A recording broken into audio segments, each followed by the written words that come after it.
چھوٹے چھوٹے اداروں کا جبروت کوئی معنی نہیں رکھتا. اور اس جبروت کے حوالے کون ہو گیا؟ جس نے اپنے دین کو جدا جدا کر دیا اور گروہوں میں تقسیم کر دیا لوگوں کو. اور آگے کیا ارشاد فرمایا؟ پھر ان کا کیا ہوا جتلا دیں گے. یہ کوئی مت سوچے، یہ میں اپنے آپ سے مخاطب ہوں، آپ سب سے مخاطب ہوں، جن کو بات سمجھ آ رہی ہے اس کو پلیز آگے پہنچائیے. یہ کوئی مت سوچے کہ جو کر رہا ہے وہ کہیں ریکارڈ نہیں ہو رہا، وہ ریکارڈ ہو رہا ہے،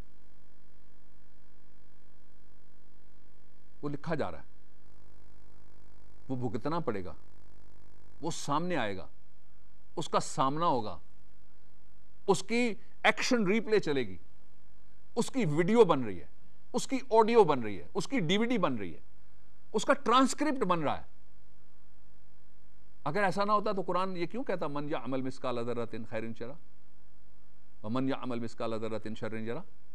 اتنا سا یعنی رائی کے برابر بھی جو کرو گے، ٹھیک کرو گے اس کا بھی حساب ملے گا، غلط کرو گے اس کا بھی حساب چکانا پڑے گا. یہ اسی لیے کہا گیا کہ every thing is being tabulated, put on record. کچھ ایسا نہیں ہے جس سے کوئی بچ سکے.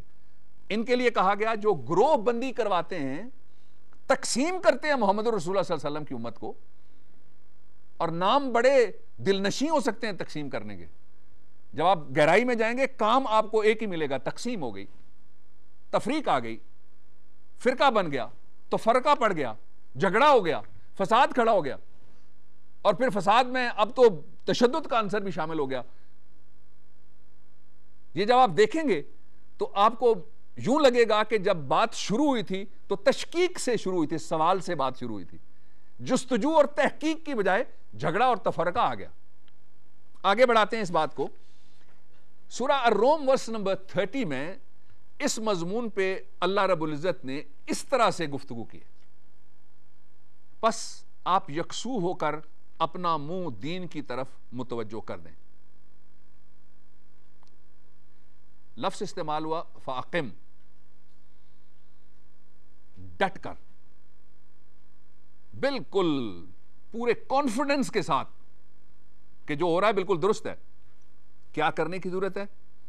یکسوئی پہلی چیز ہے. میں نے پہلے کہا تھا نا کہ بہت طرف دیکھنے کی، بہت طرف لپکنے کی، بہت طرف جھپٹنے کی اور بہت طرف جھکنے کی ضرورت نہیں ہے. یکسوئی. اور میں نے مثال دی تھی کہ کیا کیا ایک ہے. خالق سے مخلوق اور سوال سے تخلیق تک سب کا جواب میں نے عرض کر دیا پہلے، ایک ہے. اور وہ جو یکتائی ہے اس میں یکسوئی کی ضرورت ہے. اللہ رب العزت نے ارشاد فرمایا کہ اپنا منہ یکسو ہو کر دین کی طرف متوجہ کر دیں. پہلا. دوسرا، اللہ تعالیٰ کی وہ فطرت جس پر اس نے لوگوں کو پیدا کیا ہے. اور دوسرا کیا؟ کہ اپنی نیت ادھر کر لو، اپنا رخ ادھر کر لو، اپنا ارادہ ادھر کر لو، اپنا عمل ادھر کر لو، اپنا فعل اور قول ادھر کر لو، اور اپنی توجہ ادھر کر لو جس فطرت میں انسانوں کو اللہ تعالیٰ نے پیدا کیا. فطرت میں کیا؟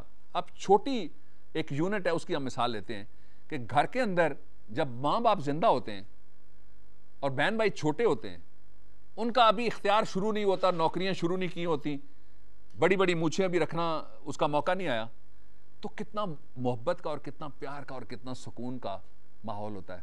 آدمی سوچتا ہے کہ وہ کون بدبخت لوگ ہیں جو اس طرح کے میٹھے بہن بھائیوں کو چھوڑ کے علیحدہ علیحدہ ہو جاتے ہیں.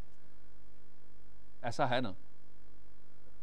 پھر ایک لمحہ ایسا آتا ہے کہ وہ بہن بھائی جائیدادوں کے اوپر لڑ رہے ہوتے ہیں، ایک دوسرے کی شکل نہیں دیکھتے، ایک دوسرے کے لیے وہ الفاظ استعمال کرتے ہیں جو ان کے ماں باپ اپنی زندگی میں سن نہیں سکتے. کچھ تو اس صدمے سے مر جاتے ہیں، کچھ کہتے ہیں یا رب اس سے ہمیں نجات دلا دے. یہ کیا ہے؟ تشکیک سے تفریق کا سفر ہے. اور اللہ رب العزت نے ارشاد فرمایا کہ کیسے رہو؟ ایسے جیسے اللہ رب العزت نے انسان کو پیدا کیا. محبت والا پیدا کیا نا انسان کو. یہ ساری کاریگریاں سیکھنا تو بعد کا کام ہے. آغاز کہاں سے ہوتا ہے؟ دین فطرت میں انسان پیدا ہوا، اسلام کی فطرت میں انسان پیدا ہوا. یہ ان کے ماں باپ ہیں، یہ ان کے بڑے ہیں، یہ ان کا ماحول ہے، یہ ان کا گھرانہ ہے، یہ ان کی تربیت ہے جو ان کو پھر تقسیم اور تشکیک میں ڈالتی ہے. پھر ان کو خدا کے راستے سے بھی ہٹانے والے لوگ موجود ہوتے ہیں. پھر ان کو محمد رسول اللہ صلی اللہ علیہ وسلم کے اسوہ حسنہ سے بھی بھٹکانے والے لوگ موجود ہوتے ہیں. اور ارشاد کیا ہوا تیسرا, اللہ تعالیٰ کے بنائے کو بدلنا نہیں. تیسری بات جس کی طرف توجہ دلائی گئی کہ جو اس نے بنا دیا اس کو بدلنا نہیں. بنایا کیا؟ ہوموجینٹی بنائی. ہیٹروجینٹی اگر ہوتی تو یہ چاند ستارے کب کے بگ بینگ کا ابھی بھی تجربہ ہوا ہے مغرب میں, تو یہ کب کے کئی بگ بینگ روزانہ ہوتے اور تباہی چڑھ جاتی. نہ میں ہوتا, نہ آپ ہوتے, نہ کوئی انسان ہوتا, نہ یہ روشنیاں ہوتی اور نہ یہ کچھ اور ہوتا, نہ کرۂ ارضی ہوتا. ان کو باندھ کے رکھا گیا ہے. وہ کیا ہے؟ ہوموجینٹی ہے. چاند یہ کبھی نہیں کہتا کہ ٹھیک ہے میں 25 کو کیوں نہ اینڈ کر دیتا ہوں مہینے کا, چھوڑ دیجئے. سورج کہتا ہے بھائی تھک گیا ہوں, کافی عرصہ ہو گیا, کئی ہزار کروڑ سال ہو گئے ادھر سے, اب میں یوں شروع کر دیتا ہوں. نہیں ہو سکتا, اس لیے کہ ہوموجینٹی کے خلاف ہے. یہ اتحاد کے, یگانگت کے, یکتائی کے, یکسوئی کے کانسیپٹ کے خلاف ہے. ہو نہیں سکتا. اگر یہ ہوگا تو پھر کیا ہوگا؟ تباہی کا گڑھا. پھر کیا ہوگا؟ آگ کا گڑھا. اس کو آپ چھوٹے لیول پہ لے کے آئیے. یہاں جو اللہ رب العزت فرماتے ہیں کہ اللہ تعالیٰ کے بنائے کو بدلنا نہیں, جو اس کے آفاقی اصول ہیں. اور آفاقی اصول کیا ہیں؟ جو اکٹھا ہے وہ تگڑا ہے, تقسیم میں ذلت ہے, تقسیم میں کمزوری ہے, تقسیم میں رسوائی ہے, تقسیم میں پسپائی ہے, اور یکتائی میں, یکسوئی میں, اتحاد میں اور وَاعْتَصِمُوا بِحَبْلِ اللَّهِ جَمِيعًا میں طاقت ہے. جہاں جہاں آپ کو یہ تاریخ میں طاقت اکٹھی ملے گی, وہاں ایک سال کے اندر, دو سال کے اندر 15,000 مربع میل کا علاقہ آپ کو مسلم امپائر میں شامل ہوتا, اسلامی سلطنت میں شامل ہوتا ہوا نظر آئے گا. جہاں آپ کو یہ تشکیک, تفریق اور تفرقے میں بدلتی ہوئی ملے گی, وہاں آپ کو سلطنت کا سائز اس پرچ جتنا ہوتا ہوا ملے گا. کچھ تو اتنے ہیں جو اتنے قلم جتنے رہ گئے. آپ دنیا کا اگر قرہ نکالیں, ان کا آپ ٹوٹل سائز نکالیں, ایک شہر جتنی سلطنت ہے. تو یہ کیا ہے؟ یہ پسپائی ہے نا. یہ کیا ہے؟ یہ تقسیم ہے. پھر تقسیم رکتی نہیں ہے. میں جب ملک سے باہر تھا تو میں نے ایک سماجی تجربہ مجھے ہوا کہ جب ہم ملک سے باہر ہوتے ہیں تو تقسیم کس طرح سے ہوتی ہے. مثلا کوئی آدمی یورپ میں بیٹھا ہوا ہے, مثلا آدمی کو مڈل ایسٹ کے اندر بیٹھا ہوا ہے, کوئی آدمی کینیڈا, امریکہ میں بیٹھا ہوا ہے, آسٹریلیا کے اندر بیٹھا ہوا ہے. وہاں جو میری بات سننے والے ہیں وہ ان کو بڑی ٹھیک لگے گی یہ بات, اور جو ہو کے آئے ہیں میری طرح ان کو بھی بڑی ٹھیک لگے گی یہ بات. وہاں بیٹھا ہوا جو آدمی ہے, وہ آدمی جب تقسیم میں آتی ہے بات تو وہ کہتا ہے جی میں ایشین ہوں. یورپ میں بیٹھا ہوا آدمی ایشین سے پھر وہ آتا ہے کہتا ہے جی میں ایشین مسلم ہوں. پھر ایشین مسلم سے آتا ہے وہ کہتا ہے میں بنگلہ دیشی یا پاکستانی ہوں, یا میں ایرانی یا افغانی ہوں. پھر جب وہ پاکستان کے اندر آتا ہے, اب دیکھیے تقسیم کس طرح سے تفریق میں تبدیل ہوگی. میں آپ کو مثال آگے چلاتا ہوں, بتاتا ہوں. جب وہ پاکستان میں آتا ہے تو پھر وہ کہتا ہے کہ میں کس صوبے سے میرا تعلق ہے.